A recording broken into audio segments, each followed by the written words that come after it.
देवियां हैं, ये सब इनके अंश से प्रकट हुई है। दुर्गा आदि जितनी त्रिगुणात्मिका दैवी शक्तियां हैं, ये श्री राधा दुर्गा रूप धारण करती है। तो ये इनके कला से करोड़वें अंश में प्रकट है। यही प्रकट है पर करोड़वें अंश में प्रकट है। श्री राधा अपने अंश से महालक्ष्मी रूप धारण करती है। ये और श्री कृष्ण दो नहीं है, श्री कृष्ण में राधा है, राधा में श्री कृष्ण है। सब चिद चिद लक्षणम सर्वम राधा कृष्णमयम जगत, चेतन अचेतन सारा संसार श्री राधा कृष्ण का स्वरूप है। नारद जी, मैं इन विभूतियों का क्या वर्णन करूं? अगर 100 करोड़ वर्ष तक राधा की महिमा वर्णन करूं तो भी नहीं कर सकता। भगवान शिव सब चिद चिद लक्षणम सर्वम राधा कृष्णमयम जगत, चेतन अचेतन सारा संसार श्री राधा कृष्ण का स्वरूप है। नारद जी, मैं इन विभूतियों का क्या वर्णन करूं? अगर 100 करोड़ वर्ष तक राधा की महिमा वर्णन करूं तो भी नहीं कर सकता। भगवान शिव। एक प्रश्न किसी ने किया कि आप जो प्रायः ये कहते हैं कि श्री जी सर्वोपरि और उन्हीं के अंश से दुर्गादि शक्तियां हैं, तो मुझे चुभता है कि जैसे आपकी इष्ट राधा महारानी है, ऐसे हमारी इष्ट माता जी हैं, तो आप कहते हो करोड़वें अंश में दुर्गा जी हैं श्री राधा रानी के, तो हमको भी तो चुभता है कि आप कहते हो। हम नहीं कह रहे। तस्मा शास्त्रम प्रमाणमते कार्याकार्यो व्यवस्थित हो। पहली बात तो हमारी श्री जी क्या है, जब हम श्री जी से चित्त जोड़ेंगे तब पता चलेगा। और दूसरी बात है कि जो शास्त्रों में लिखा है उसे, पद्म पुराण पातालखंड अध्याय 81 भगवान शिव कह रहे हैं, बहुत ध्यान से सुनिए। अंतरंगैस्तथा नित्य विभूतैस्तैश्चिदादिभिः गोपनादुच्यते गोपी राधिका कृष्ण वल्लभा, देवी कृष्णमयी प्रोक्ता राधिका परदेवता, सर्वलक्ष्मी स्वरूपा सा कृष्णाह्लाद स्वरूपिणी, तथा सा प्रोच्यते विप्र लादिनीति मनीषी भी।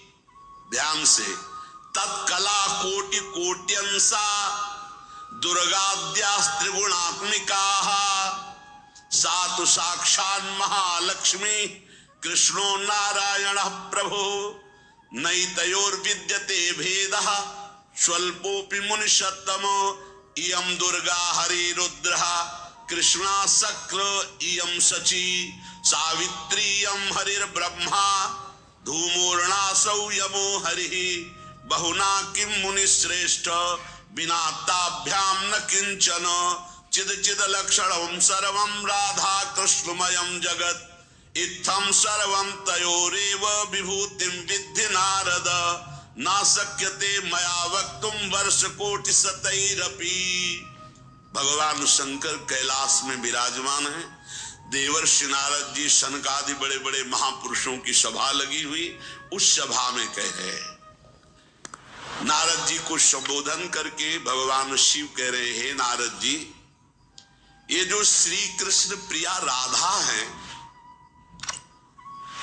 ये महाचैतन्य शक्ति स्वरूपा जितनी भी देवियां हैं, ये सब इनके अंश से प्रकट हुई है।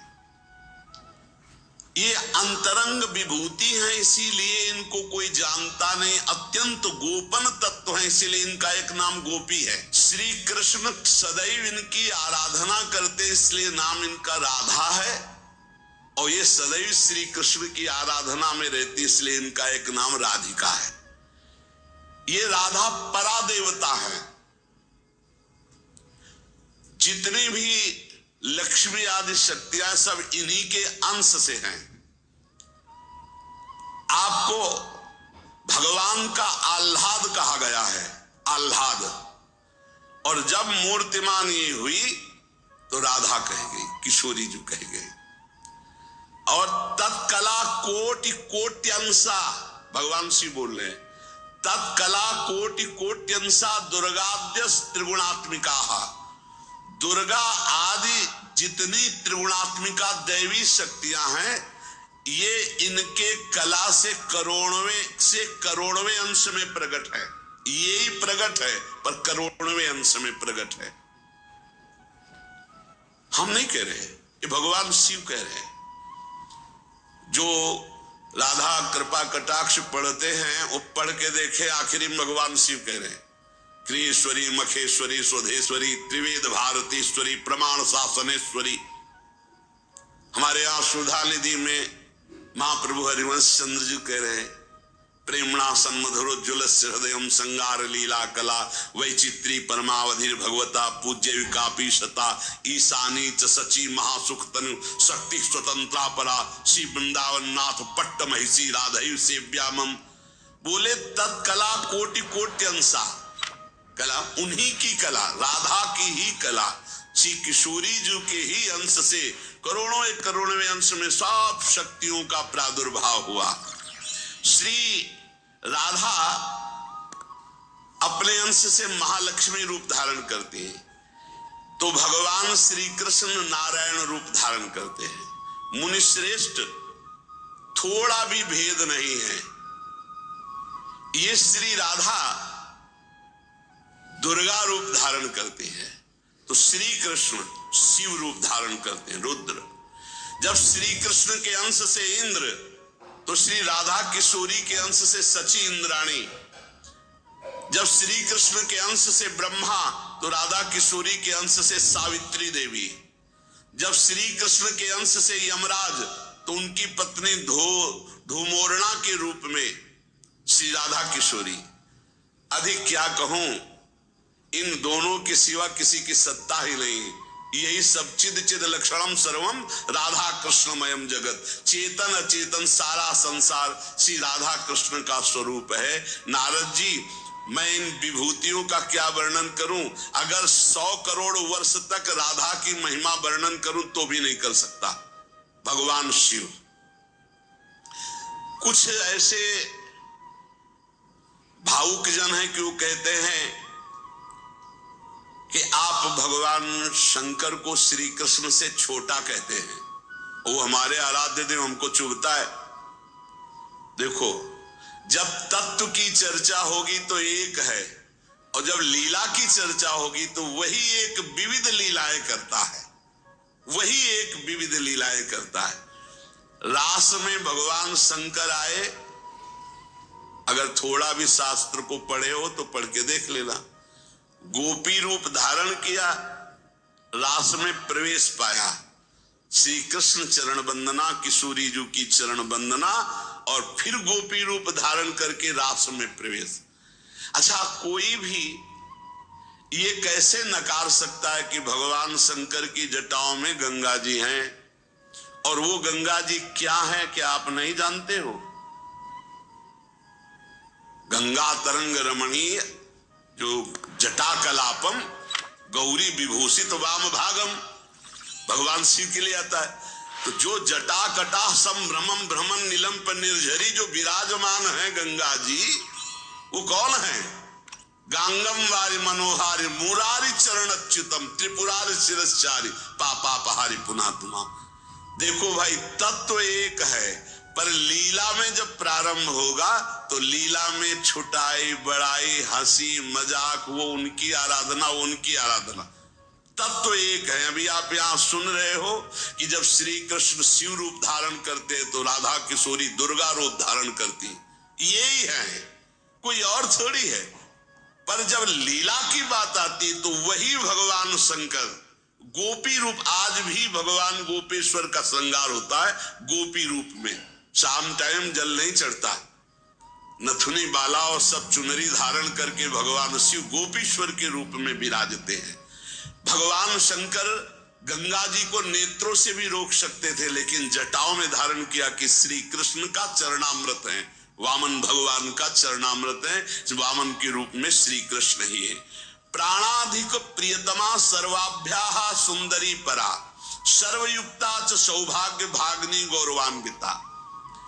हमारी जो श्री किशोरी जो हैं, एक यहां बात ध्यान रखनी है कि एक प्रश्न और आता है सभा में, जब चर्चा होती है तो उसको सुनकर के लोगों के अंदर प्रश्न आता है कि शिव पुराण में लिखा है कि भगवान शंकर सर्वश्रेष्ठ है, देवी पुराण में लिखा है कि इन्हीं से सबकी उत्पत्ति है, आप गणेश महिमा को देखो तो यम ब्रह्म स्तम ब्रह्म सब कुछ, जिस पुराण को देखो उसी से सृष्टि हुई है।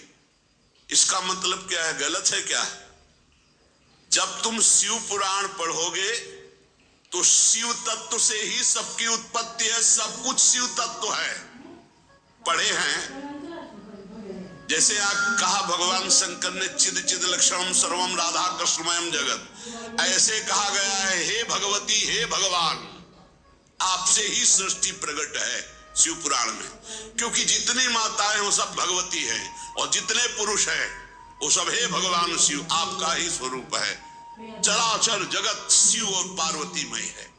भगवान का ऐसा लिंग प्रकट हुआ शिव जी का कि 100 कल्प तक ब्रह्मा जी उतरते चढ़ते रहे, पार न पाया। फिर भगवान विष्णु उसमें पढ़ना शिव पुराण में, हम तो पढ़ करके बात कर रहे, आर पार नहीं पाया। भगवान शिव से ही नारायण का प्रादुर्भाव होता है, भगवान का प्रादुर्भाव होता है, भगवान शिव से ही ब्रह्मा का प्रादुर्भाव होता है। जब देवी भागवत पढ़ो तो सब कुछ देवी जी से प्रकट हुआ, तो क्या झूठा है क्या? पुराण कोई झूठे हैं क्या?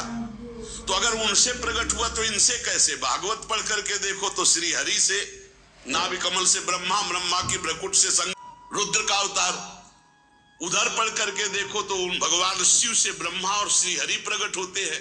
देवी भागवत पढ़ करके देखो तो देवी शक्ति, ये है क्या? तत्व तत्व एक है, वही परमात्मा है, वही। जब शिव पुराण पढ़ोगे तो सब कुछ शिव की, जब भागवत पुराण पढ़ोगे तो सब कुछ श्री हरि का, और जब देवी भागवत पढ़ोगे तो सब कुछ वही। देवी प्रपन्नार्थ हरे प्रसीद प्रसीद मातर जगतो खिलस्य प्रसीद विश्वेश्वरी पाहे विश्वम तुमीश्वरी देवी चराचरस्य। हे देवी तुम ही चराचर में व्याप्त हो, तुम ईश्वरी हो, तुम सर्वशक्तिमान हो, तुमसे बढ़कर कोई नहीं। क्या समझते हो? जो जहां है वही परम तत्व है और वो वही सब कुछ है। इधर से हम देखेंगे तो कृष्णाकार, उधर से देखोगे तो शिवाकार, उधर से देखोगे तो दुर्गा में, उधर से देखोगे काली में, जो बोलो वही परम तत्व है। पर जब हम लीला का गायन करते हैं तो लीला में विभाग हो जाता है। वही एक परमात्मा, वेद कहता है एकोहम बहुश्यामा, मैं एक बहुत रूपों में हो जाऊं। अब वही परमात्मा शासक बन गया, वही शासित हो गया, वही धर्मात्मा बन गया। उसी के छाती से धर्म प्रकट हुआ, उसी के पीठ से अधर्म प्रकट हुआ। अधर्म करने वाला दंडनीय हो गया, धर्म करने वाला